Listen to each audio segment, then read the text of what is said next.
Pourquoi la mode est perçue parfois, je dis bien parfois, c'est un très beau milieu, mais aussi parfois considéré comme parfois toxique, tout simplement? Alors, la mode est considérée comme un milieu, je dirais pas parfois, mais en fait pour moi c'est vraiment un milieu toxique. Mmh. Parce que comme je te disais plus tôt, c'est vraiment un milieu qui est lié à ta passion. C'est un métier passion. Donc en fait, le fait que ça soit un métier passion, les personnes qui arrivent dans la mode, elles acceptent énormément de choses.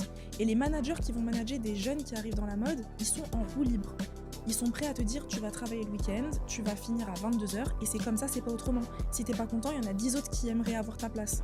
Et en fait, c'est pour ça que le milieu est hyper toxique parce que si tu veux, vu que c'est lié à une passion, bah, ça tire les salaires vers le bas, ça tire les conditions de travail vers le bas et ça fait qu'en fait, il y a beaucoup de choses que dans un autre secteur, ça serait inacceptable. Les gens, ils acceptent dans la mode. Je pense que c'est impératif de ne pas accepter ce genre de comportement.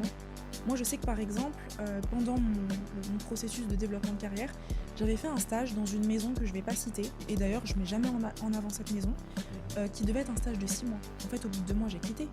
Parce que j'étais en mode, mais guys, enfin, ça va pas être possible. Je vais pas travailler tous les week-ends, je vais pas finir tous les jours à 22 heures, et je vais pas me faire parler comme un chien, parce que j'ai envie de travailler dans la mode. Enfin, ça fait pas de sens. Et est-ce que c'est pas ce côté-là aussi de strass et paillettes qui font que on nous envoie tellement de la poudre aux yeux en disant que regarde, tu as la possibilité de bosser dans cette maison-là, qui fait que toi tu te retrouves un peu piégé? Faudrait pas plus prendre du recul sur la situation et te dire que c'est peut-être juste un job comme un autre et qu'on n'a pas à te traiter comme ça tout simplement? Mais en fait, malheureusement, en fait, en l'ayant vécu, tu ne peux pas considérer ça comme un job comme un autre, tu vois, Mhm. parce qu'en fait, autour de toi, t'as tellement des gens passionnés, en fait, tout est urgent, mais en fait, tu vois, les urgences en question, Mhm. tu sauves pas des vies.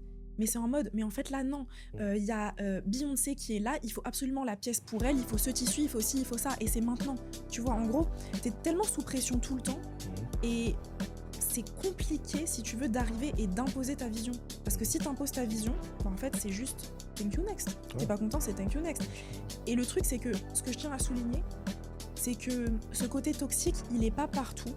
Je trouve que c'est souvent dans les équipes où tu as des personnes de l'ancienne génération, de l'ancienne école, Mhm. qui ont vécu ça et qui du coup ont envie de faire vivre la même Ouais, chose. parce qu'il y a quand même de belles maisons où justement il y a les conditions de C'est travail ça. qui sont amenées, le C'est respect. vraiment pas partout, tu Ouais. vois.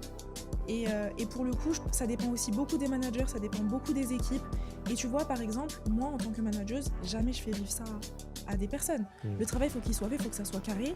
Mais voilà, enfin, jamais je vais être une tyran. Bien sûr. Mais en fait, c'est surtout les old school, tu vois, qui sont Ouais. comme ça.